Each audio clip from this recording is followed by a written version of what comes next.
কি গো, সব ঠিকঠাক আছে তো? হ্যাঁ, সব ঠিকঠাক আছে, কোনো অসুবিধা নেই, কোনো অসুবিধা নেই। কি গো, কিছু বলছো না যে? হ্যাঁ, সব ঠিকঠাক আছে, কোনো অসুবিধা নেই। সবজি কেমন আছে বলো? আমি বাবা কিছু বলবো না, বললি তুমি আমার ভগবান। বাবা আপনি তো কিছু বলছেন না, তা আপনি বলুন কেমন হয়েছে সবজিটা? खत्म। হ্যাঁ বাবা, সবই ঠিক আছে।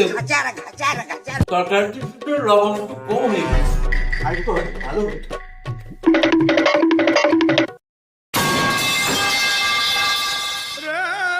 এই করে দিচ্ছি তো তোদের কপাল ভালো, আবার এত কথা আমার শোনার মধ্যে নেই।